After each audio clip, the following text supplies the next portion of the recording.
So good afternoon, everybody. My name is Grace Lee, and I'm the Marketing and Communications Coordinator at Field Hockey Canada, and I'm so honored to welcome everyone to the Mental Wellness in High Performing Settings panel. We have some other FHC staff on the line, Kevin Underhill and Haley Yap, who will be helping host this 1-hour session with me. Just a bit of housekeeping before we start, so please keep your mics muted and your cameras off unless otherwise instructed by FHC staff. And I advise you guys to view the session gallery mode by clicking the upper right hand corner and selecting the hide non-video participants so you only see myself and other panelists. If you have a question, please write it in the chat box and we'll get to them at the end of the session. This will be recorded for future use, and we'll also be sending out an exit survey at the end, so please take a few minutes to fill it out, especially if you are counting the session towards your NCCP maintenance. Don't forget to download your conference bingo from the website and fill it out as we go along in this conference. And lastly, a huge thank you to our sponsors, Griffin Hockey, Osaka Hockey, and Frontline Medical Supply for all the support they've given us throughout the week. And before we kick things off, I'm hosting this session in Toronto and would like to acknowledge the land that I'm standing on today is the traditional territory of many nations, including the Mississaugas of the Credit, the Anishinaabe, the Chippewa, and the Haudenosaunee, and the Wendat peoples, and is also home to many diverse First Nations, Inuit, and Métis people. I encourage you all to acknowledge your respective lands as well. And without further ado, we would like to welcome Dr. Mary Claire Bourque. She's the mental health and peak performance expert at the Toronto Maple Leafs and the Toronto Marlies, a consultant and psychiatrist at the Center for Addiction and Mental Health, and the assistant professor at the University of Calgary Cummings School of Medicine. We also have Haley Daniels, a multi-time Canadian champion for whitewater slalom canoeing, and she's won a bronze medal at the Toronto 15 Pan Am Games and has been a pioneer for gender equity in her sport. We also welcome Dr. Alex Auerbach. He is the Director of Wellness and Development for the Toronto Raptors and has served as the Director of Clinical and Sports Psychology for the University of Arizona. And Dr. Bourque, I'm going to pass the mic along to you now. Grace, thank you so much for the very kind words of introduction, and thank you, Alex and Haley, for joining me. I look forward to chatting with you. My friends call me MC, so please refer to me as MC. I do have a dog, so if you do hear barking, it is my dog. I have to tell you a small story before we start. My dog has been diagnosed with obsessive compulsive disorder, a doggy type, which I didn't know existed. I'm a psychiatrist, and of course, a psychiatrist has a dog with doggy obsessive compulsive disorder. She only turns right. I've tried to train her to turn left. When she's anxious, she turns right 8 times, then goes around furniture 4 times to the right, and then goes around the room twice to the right. So if you see that, that's my dog. We're going to start off just hitting the ground running, getting right into the mental health components. It's going to be a little bit serious because mental health is a serious thing. I love it. I'm passionate about it. I know Alex is also passionate about it. And what I hear from Haley is that she's passionate about it too. We're going to talk a little bit about that, and then we're going to get nice fireside chat with both Haley and Alex. So I invite you, prior to us starting, we're going to start with a very small grounding exercise. The reason we do that is to get present. We know that mental health, in order to face our life, we actually do it much better when we are in the present moment. And in order to do that, we can ground ourselves to our breath. So I invite everybody to shake out your shoulders. I can't see if you're doing it or not, so I'm going to trust that you're doing it. Take a deep breath in through your nose and sigh through your mouth. One more breath in and letting go. Very simple exercise to get present, get grounded. So very quickly, I'm going to take you through a few slides. I promise they won't be long. So when Grace asked me to do, or for me to be part of a panel discussion on mental wellness in high performance environment, I was very excited to do this. I have a quote that I have permission to use from a male professional athlete. When I'm feeling mentally healthy, I feel energy in my body. I feel like my head is in and I'm ready to play. I can even smell the feeling of being in the game. When I'm mentally off, I don't want to get dressed. When I step on the ice, I'm tired and I just think about how much I don't want to be there. I want the game to end so I can go home.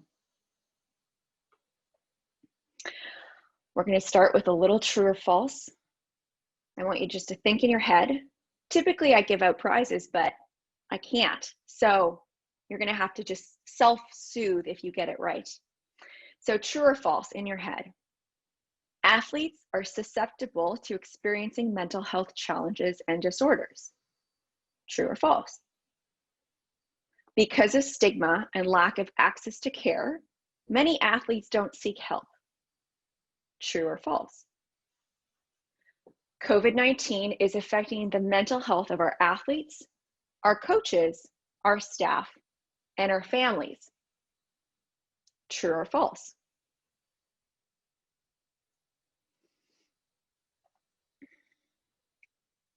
They're all true.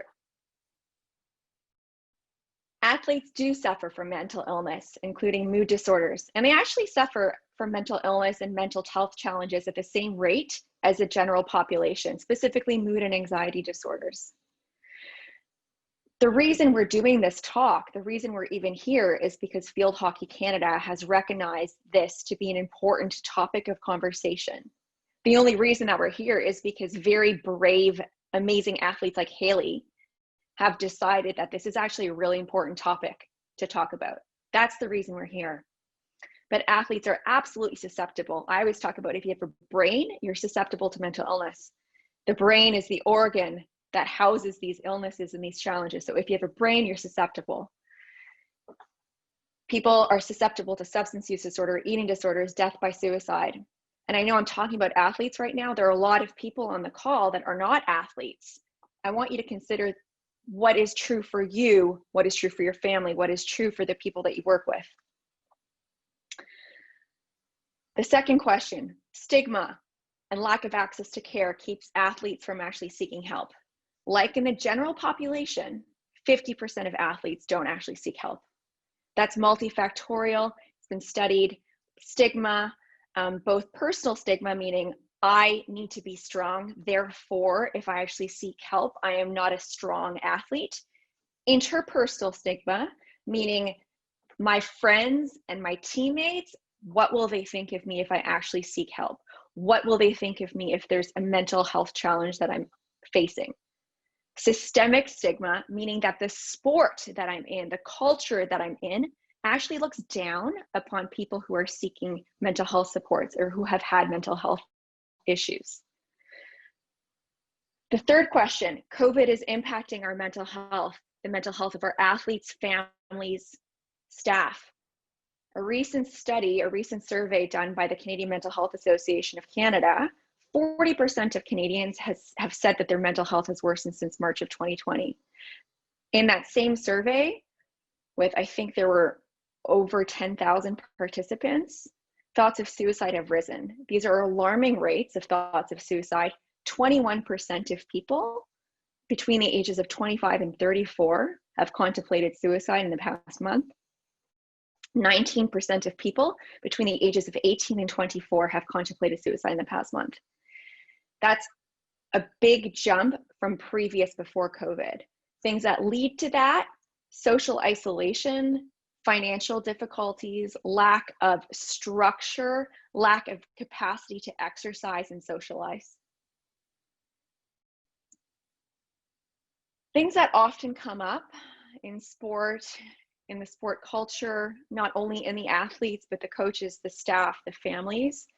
Burnout. Burnout isn't a clinical diagnosis. There's no cure or diagnosis of burnout, but burnout is very well grounded. Lack of emotional care. You start lacking this care about your job or what you're doing. You start to have difficulty actually expressing emotion or feeling any positive emotions towards your work. And there's just this sense of apathy. You stop being as effective in what you're doing. What I'm seeing these times, or around this time, is that a lot of people are experiencing burnout. So I want you to think to yourself, am I caring less about what I'm doing? Are my emotions more skewed towards the irritable, angry, apathetic? And am I less effective? Is it taking me more time to write an email? Am I avoiding the task that I have to do? Depression is a clinical diagnosis.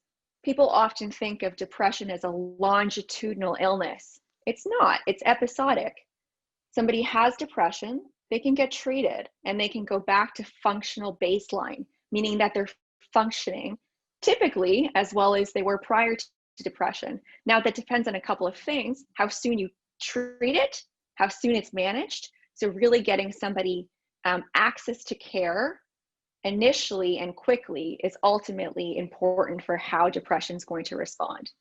Anxiety, we see that a realm of anxiety disorders in athletes, again, treatable with medication, with psychotherapy, with breathing, with different tools, with different modalities.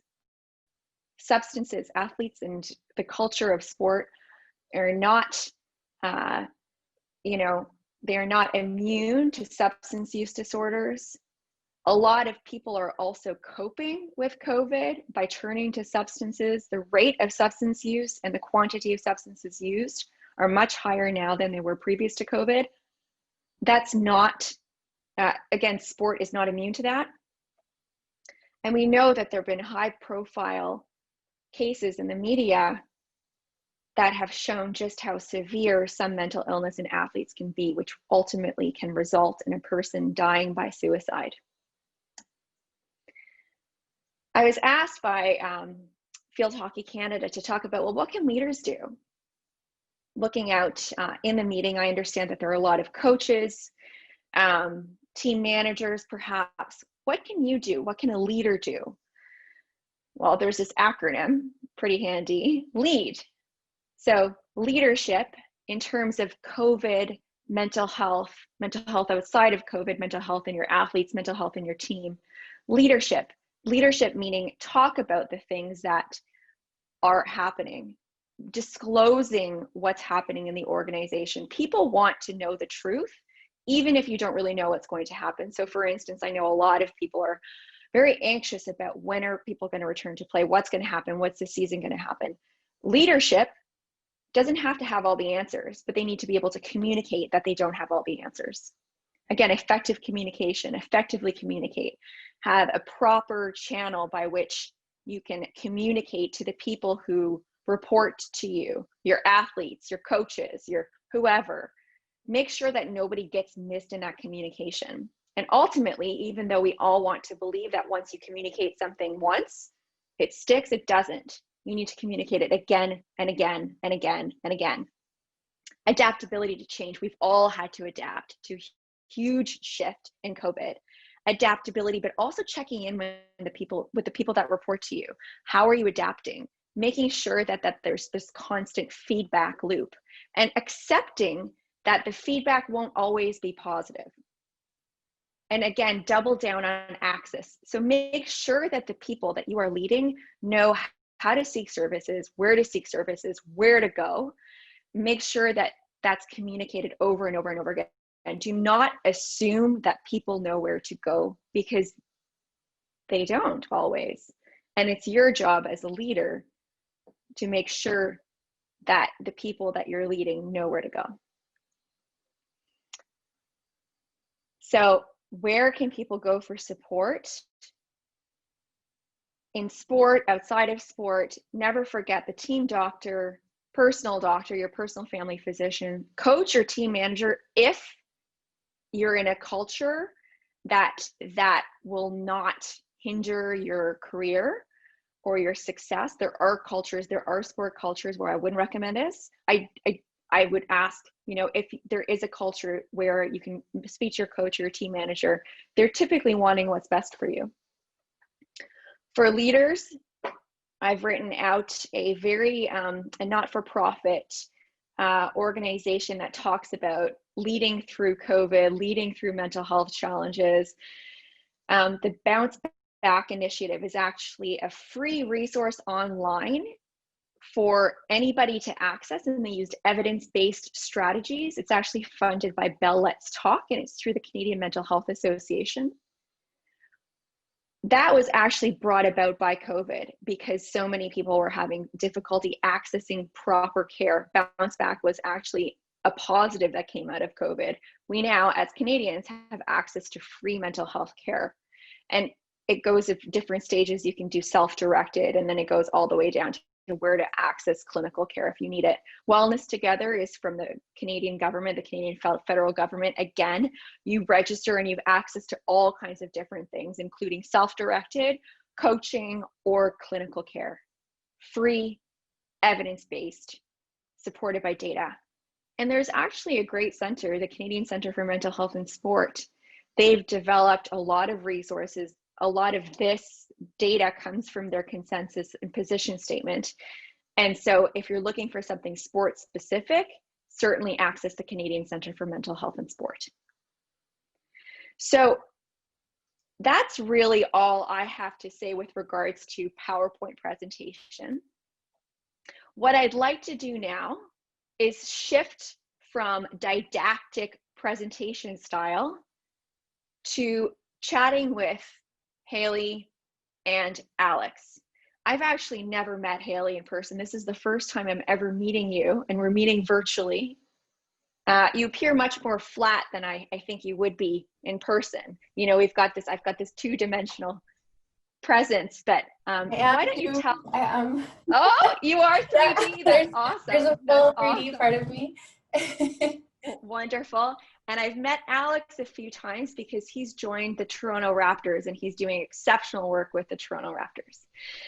So what I'd like to start off with is perhaps just a little self-introduction, and maybe we'll start with Haley and then we'll go to Alex. But Haley, why don't you introduce yourself to the audience when it comes to, you know, why are you here? Why are you part of this mental health wellness conversation in sport and high performance environment?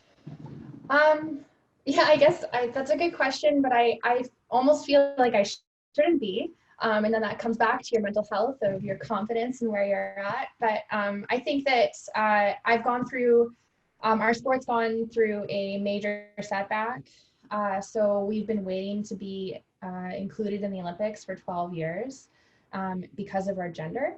So that was a big part of my initial buildup, working towards the Olympics. And then I personally have gone through a lot of turmoil with my family, and had to seek some help in order to rationalize what was going on. And it empowered me by sharing what I went through. It actually helped me to get over what I was going through by knowing that other people were going through it. So the act of sharing was something that was really important for me. Okay, well, thank you for being here. And I look forward to kind of learning a little bit more about that. Alex, tell us about why, first of all, why are you interested in sport and mental health? Why is this a thing in your life? Yeah, that's a good question. So for me, my background is actually more in coaching before I became a psychologist. And what I found was that coaching for me specifically didn't necessarily provide me the opportunity to help in a way that was a little bit more like motivating and meaningful for me. And so I found that, you know, very early on in my coaching career as a young coach, I found that I was put in a position often to support student athletes at the college level at that time with all the stuff happening away from the game. And I was super interested in that, but I had no training or experience or any sort of real qualification to be helpful in that way. And I found that when I was on the field, it just wasn't doing it for me the same way that the off the field stuff was. And so I sort of pivoted my career and went to graduate school and became a sports psychologist. in large part because I just found that to be really rewarding. And I love the sport environment in particular for mental health, in part for some of the challenges that you mentioned before, but in part because I think we have in sport a really incredible platform to promote some really great change and positive change in this space that I don't know that I would have access to in a different setting. Right. Just curiosity, what was the sport that you were coaching? Football. Yeah. American football. Yeah. Okay. And so you speak about, as a coach, you'd have all these athletes come to you, and oftentimes you felt perhaps ill-equipped because you weren't trained in the mental health aspect. Haley, I'm wondering if, you've had the experience where you have felt, close enough to a coach where you felt like you could disclose what was going on, and perhaps some of the I guess the setbacks or the drawbacks to actually confronting a coach or disclosing to a coach. Yeah, so I've been really lucky that my coach has actually been my coach since the beginning. So for the last 15 years. And he is almost like a father figure to me as much as he is my coach. But I think for me, the most important thing is being transparent about what's going on in your life, because it does affect how you are as an athlete. And so sharing if I have a lot of stress with school, or I have a lot of stress personally, or I have no stress right now and I'm still not performing, right? So all of those things lead into how you can be better, for me on the water, for Alex on the field. But I think obviously it's hard to be vulnerable and share what it is that is going on with you. And sometimes it's hard because you don't know if your coach is going to be receptive or not. But I think at the end of the day, it's up to you to control your environment. And that means being transparent with the people who are going to help you be better. So what would you say to somebody? Because I can imagine, and I see it, there are, even though we all wish that there was no stigma attached to any type of mental process, we know that there is. And that varies, there could be high levels of stigma, there can be low levels of stigma. So what would you say to a young athlete who is trying to make the Olympic team or is trying to kind of progress in a high level environment, and they're scared, quite frankly, they're scared of if they disclose or if they actually seek help, or if some of their coaches or teammates know, then that might actually hinder their prospects. What would you say to that? And is that something that I'm making up, or is that perhaps a truth? No, it's definitely a truth. I have worked with a very different range of coaches, some from different cultures. Canada is a very open place, but we look at Eastern Europe, or we look at different places in Asia, and it's just a whole different ballgame.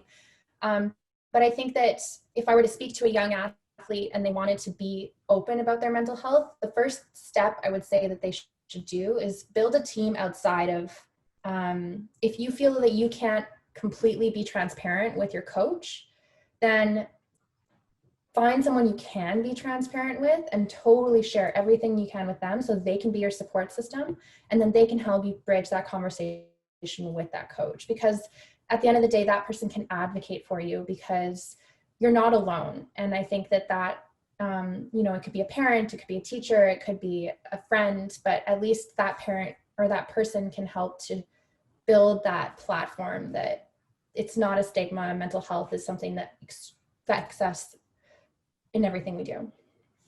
Yeah.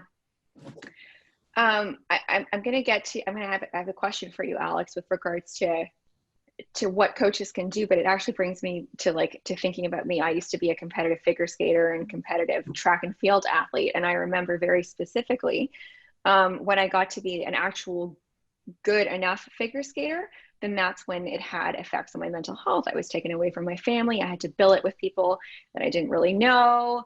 My coach at the time really stopped me from eating a lot, because there are a lot of aesthetics that go into figure skating. And I actually ultimately ended up quitting because I hated the sport so much because of the mental distress that the environment and the coach caused me. And I was just, a 16-year-old female.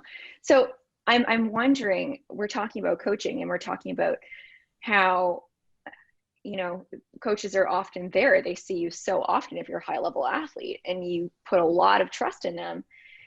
Alex, you've had the experience where you were a coach, and now you have the experience where you're, you know, a psychologist and performance expert.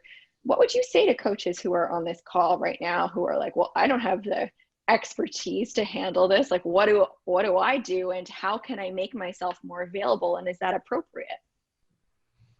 I think it's a fine line, but I think the first thing is to listen, right? So the very concrete things you can do are listen and make yourself available. I think, at least in football, and I think in a lot of professional sport, there's such a propensity to want to fix things and just sort of get through whatever the perceived problem is, that can lead people to jump straight to solutions or straight to just sort of, you know, some of the platitudes that we hear a lot, like, oh, just go on to the next thing, just keep moving forward.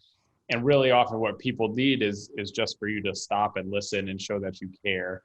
And that's absolutely something I think coaches can do. And I think that's very appropriate. I think then it's in the listening and the asking questions and the unpacking what's really going on, that one of the great roles a coach can play is being the facilitator of access to resources. So even in my role, right, like I'm not the expert on all things mental health. I'm not, you know, the most qualified person to treat the full spectrum of mental health concerns, right? There are some things I'm excellent at, and then other things that I may have worked with once or twice, but could probably find somebody more qualified or competent than I am to intervene.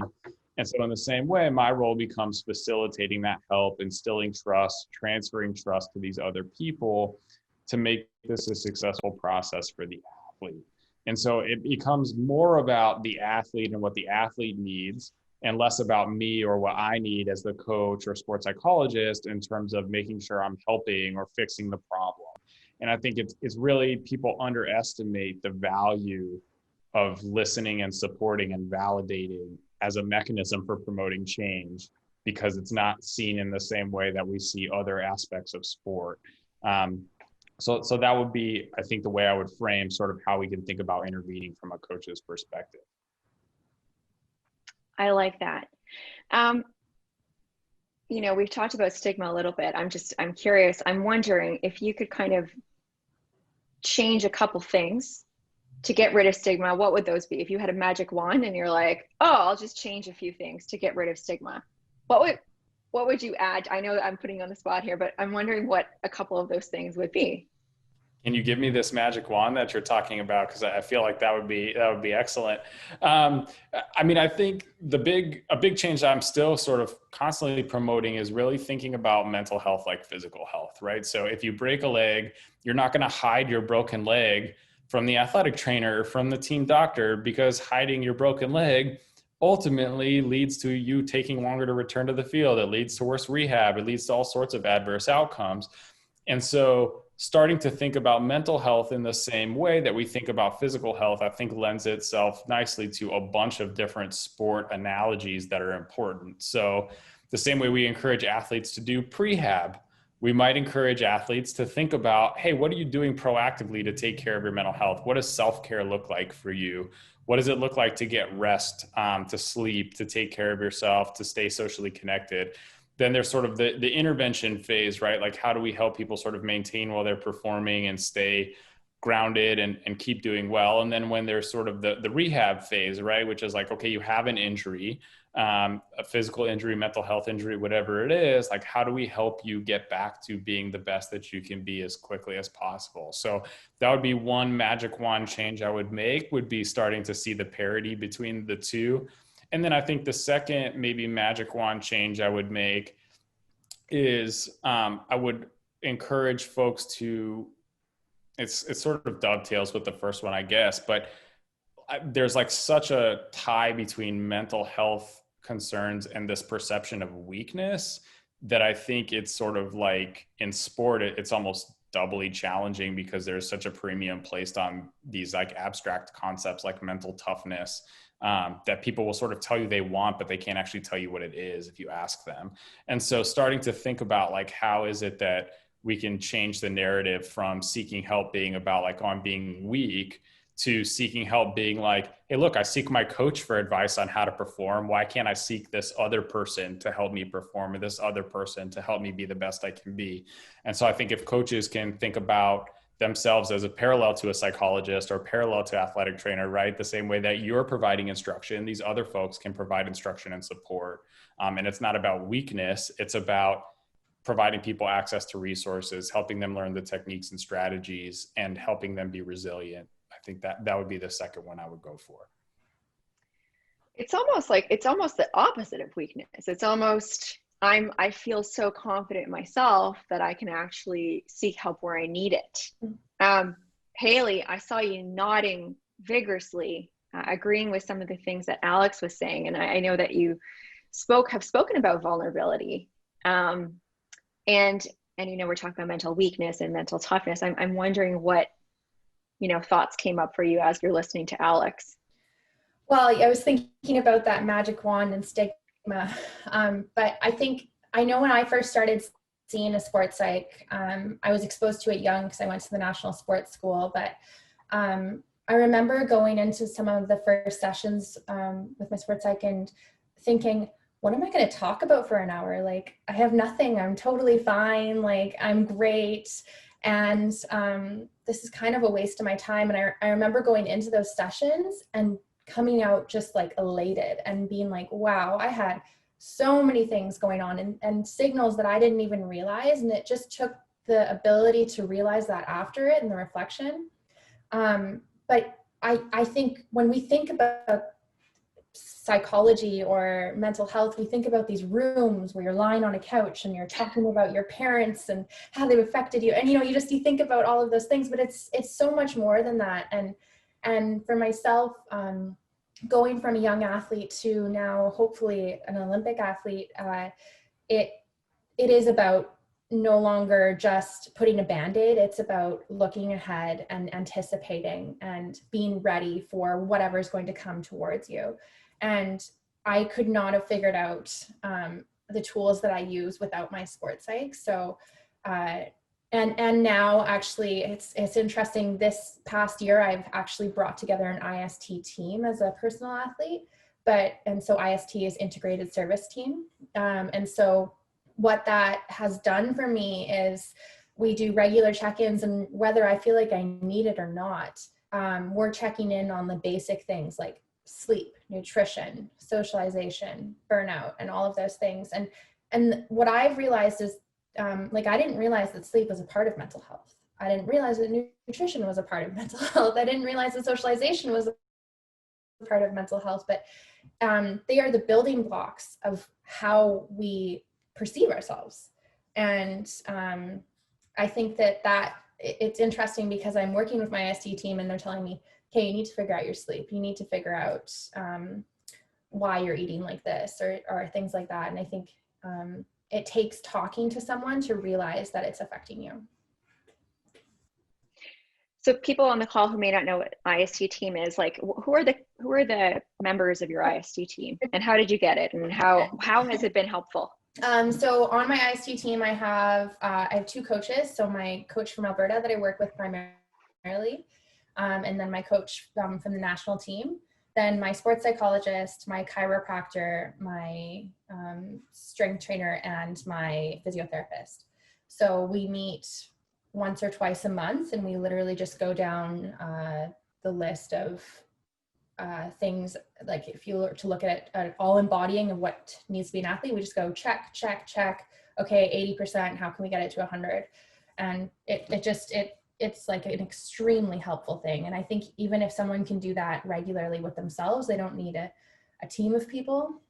They're all volunteers coming into this call. They're not getting paid to come into that, but I think it's that they're invested in my success, and that helps me invest in my performance. Alex, what do you think of that approach, having kind of like a team of people to support the athletes? I mean, one, I think it's incredibly impressive the amount of ownership you've taken over your professional career. And I think that's wonderful. And I think the integrated treatment team is really the gold standard of what we can do in mental health care. in behavioral health, and I think health broadly now, as you start to see in more general settings, right? Like psychologists or psychiatrists enter primary care physicians' offices and things like that. And I think it speaks to some of that mind-body connection. It speaks to the fact that all these processes are really, interwoven and linked together. And so the more you can have open communication in a safe space, in a way where people are promoting health and well-being, I think the better off you're going to be. And I know I'm working on developing that with the Raptors, and we've got a really great team going, and did the same thing at University of Arizona. It's just a foundational element of what I think makes for good behavioral health care. Haley, what are some components of your mental health hygiene or mental health, upkeep that are non-negotiable for you? Yeah, it's kind of ever changing. So we're on the road close to 9 months of the year typically. So it's a really big part of my mental health is routine. Mornings are the thing I have the most control over, because I can control when I wake up and how much time I have between waking up and training. So typically I like to try and practice mindfulness or meditation in the morning. And but when I first started with it, I started getting mad because I wouldn't do it every day. And then it became a chore, and it actually started contributing to my stress. So it now is a practice of daily mindfulness. So being curious in the moment, whether I'm on the water or right when I wake up or when I'm waiting in line for something. And I think that that's non-negotiable for me. I need to be looking for present moment, being in the present moment in everything that I'm doing. So, we're inundated by technology, and that's another thing that's non-negotiable for me. I need to have an adequate amount of sleep. So trying to power down before I go to sleep, not having intense conversations. I like to have like this reishi mushroom hot chocolate before I go to bed, because it helps calm you down. And just little routines that are kind of things that you can celebrate. And the last thing is I try to write down 3 things that I'm grateful for in that day. So I call them the D3s. So some days I find that they're very linked to food, because I really love like cinnamon buns or cookies or something like that. But it's the ability to recognize that you had 3 things that you appreciated in your day, so that you feel like you had a good day, even if it was a hard day. It's interesting, Haley, you're speaking about a lot of things that a positive psychology approach, really the preventative aspects there. You're talking about gratitude, you're talking about mindfulness, and mindfulness isn't some like hippie voodoo person levitating on a mountain. It's just being in the moment, present and non-judgmental of the present moment. You're talking about adequate sleep, so you're talking about sleep hygiene, you're talking about nutrition intake, and you're talking about those social dynamics. So again, I think I'm just going to echo what Alex has said, and it's very impressive, and things that you don't have to be a superstar athlete to implement these things in your life. Anybody on the call can start to implement mindfulness, gratitude, present moment awareness, sleep. And you talk about control, and athletes, we always talk about the athletes love to have control. And somebody's asking what the D stand for in D3. Do you want to quickly speak to that, Haley? I just responded. So it's daily 3 things. So I literally have my journal in front of me. I can tell you what yesterday was. So I had my IST meeting yesterday. So I was grateful for an awesome team of people. I wrote a paper. I'm doing a degree at Royal Roads University, and I've been thinking about this paper for 2 weeks, and I finally sat down and wrote it. And I had a really genuine call with one of my best friends who's living in Prague. Those were my daily 3. So keep on your D3s. That's awesome. You talked about control. Alex, I want to shift it to you, and I'm wondering if you've been seeing how the loss of control that often people are feeling with COVID.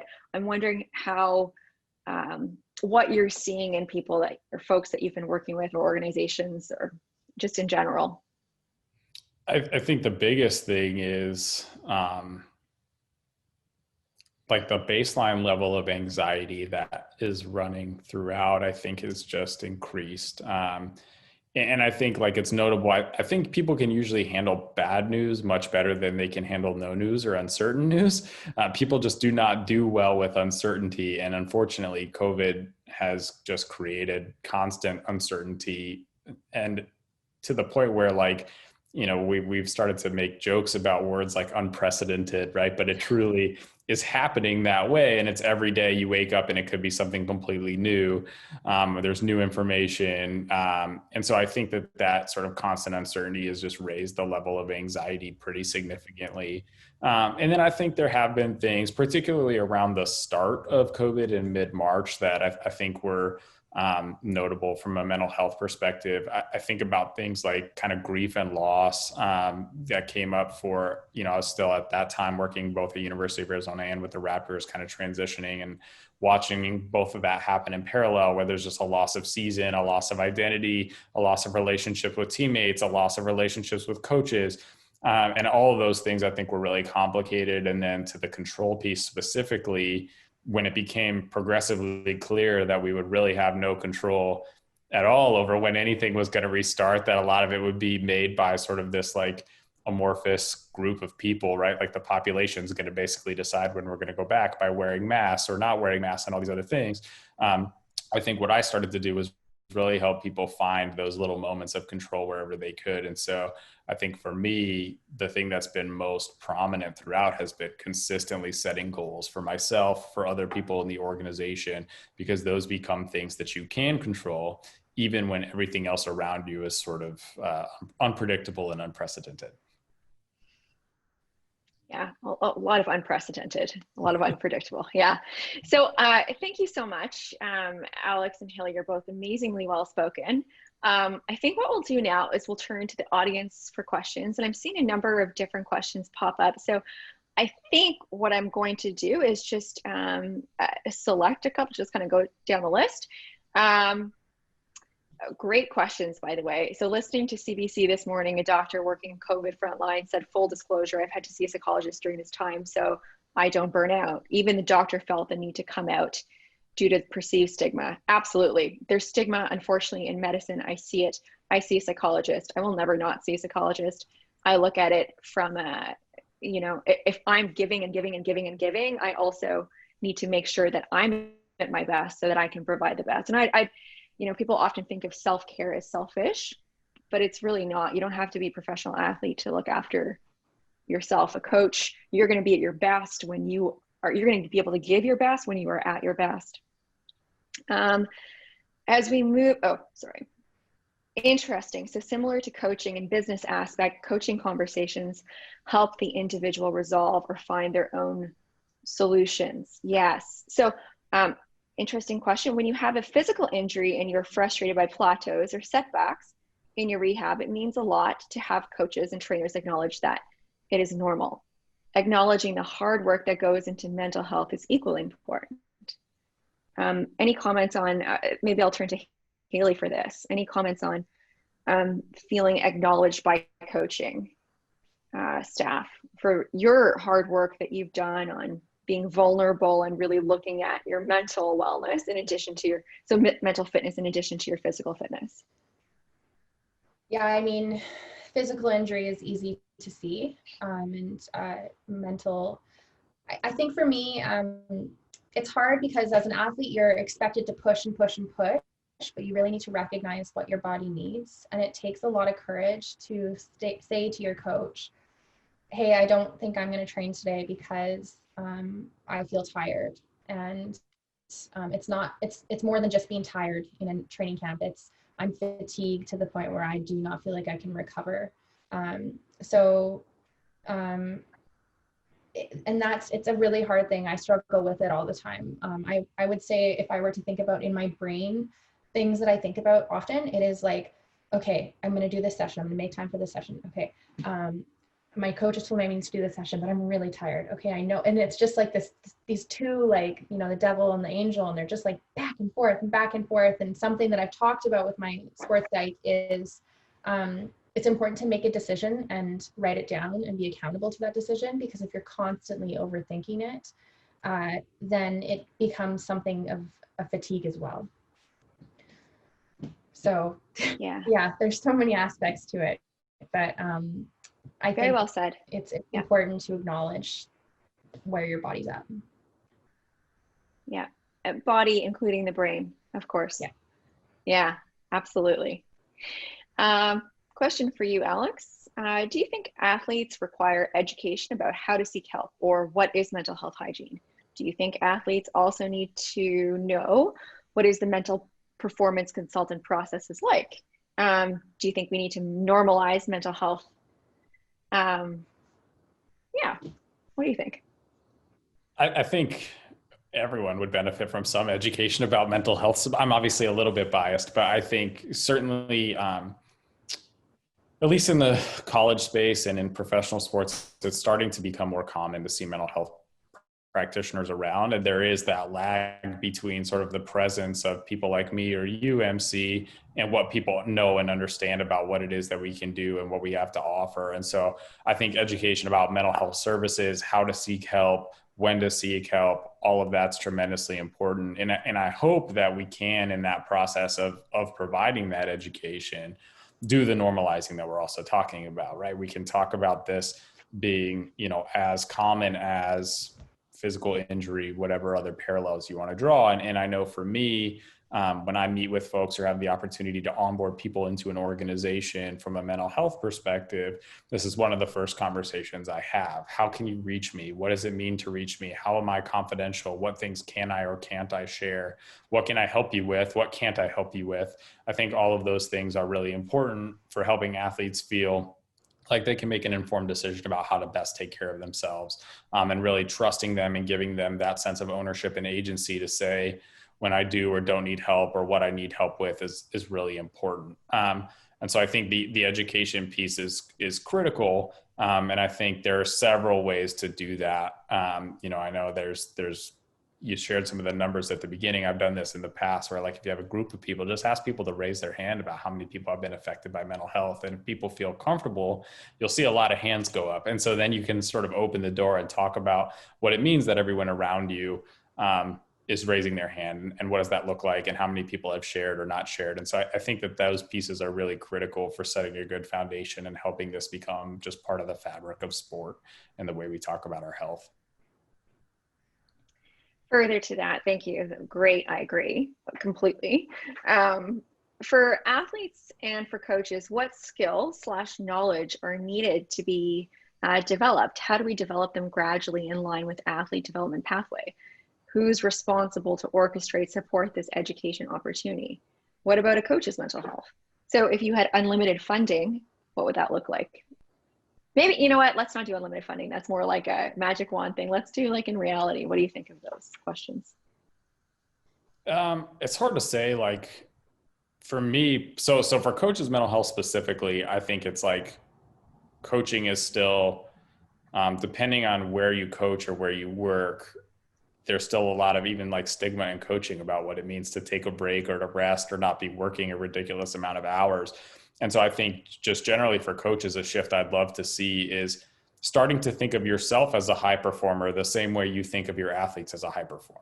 And if you sleep deprive your athletes, they're just not going to play well. So if you sleep deprive yourself, you're not going to make good decisions. And ultimately, that's what you get paid for.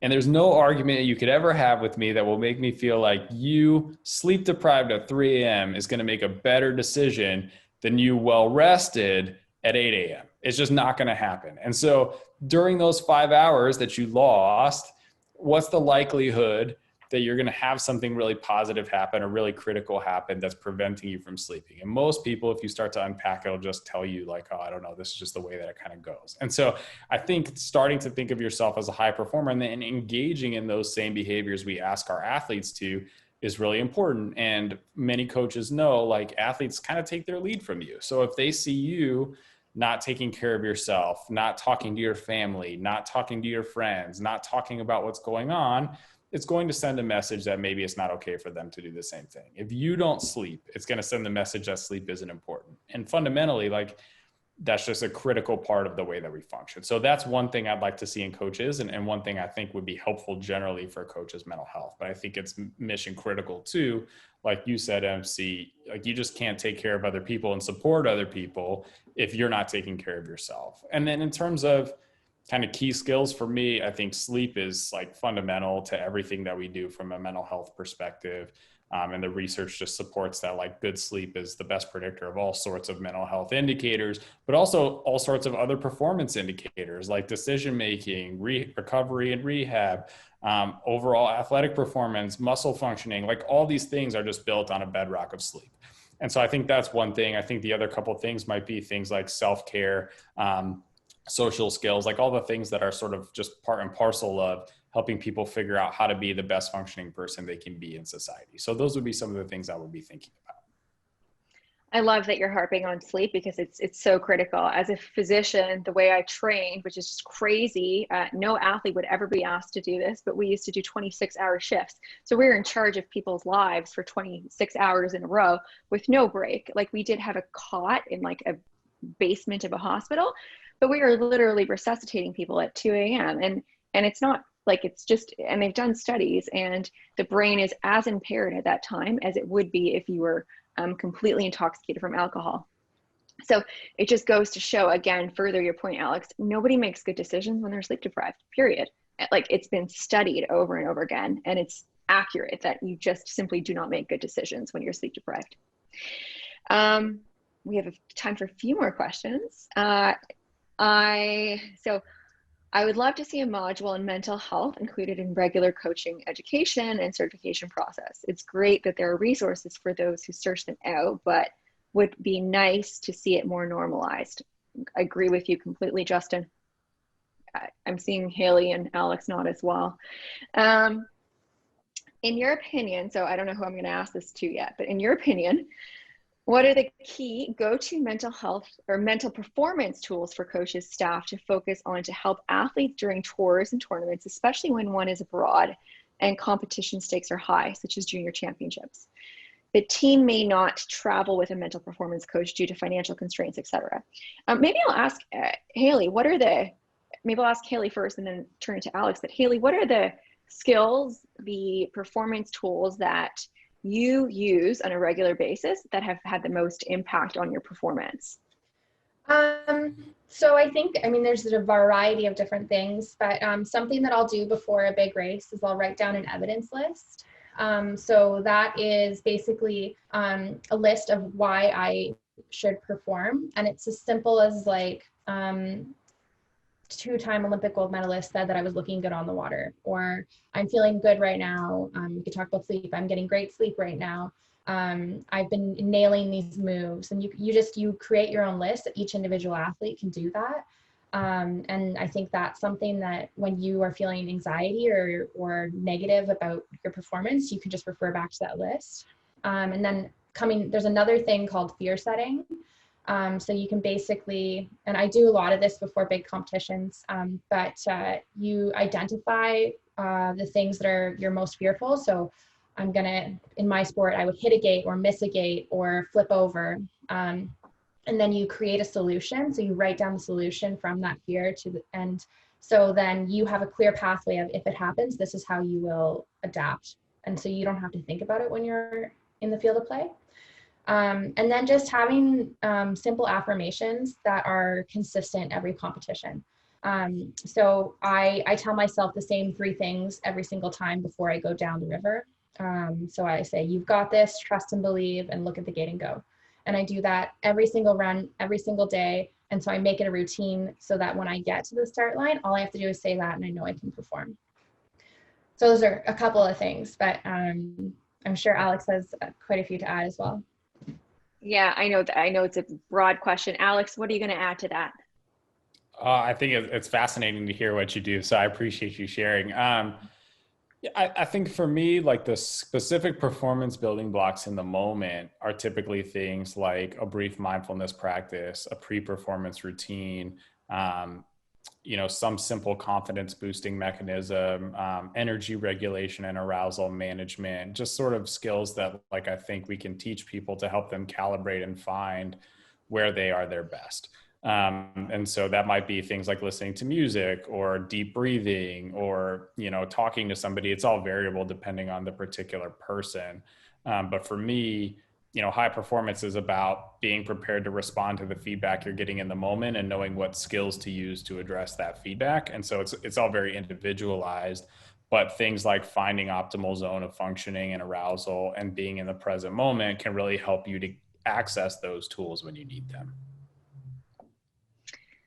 I have to say, Alex, your mind is brilliant. Haley, your mind is brilliant as well. I've really enjoyed chatting with both of you. And I've thought that the audience questions are excellent and clearly shows that people are really thinking about these types of things, both, mental health, but also high performance. And, it thrills me that Field Hockey Canada thinks that this is an important enough topic to have it at their national conference. So I think this is great. And I'm also excited to see so many people engaged in the conversation. I'm going to bring Grace back on because I'm aware that we have run out of time. And so why don't we bring Grace back on? She can take it from here. Thanks, Mary Claire. So as she mentioned, unfortunately, that's all the time we have left for today. Again, I want to give my sincerest thanks to Dr. Mary Claire Bourque, Haley Daniels, and Dr. Alex Auerbach for being so vulnerable and honest this afternoon.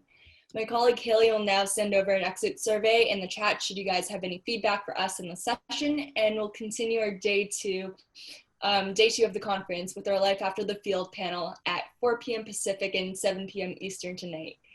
Thank you all for joining, and from all of us from Field Hockey Canada and all of the speakers, we hope to see you again soon. Thank you. Thank you. Thanks for having us. Yes, thank you very much. Thank you for coming on.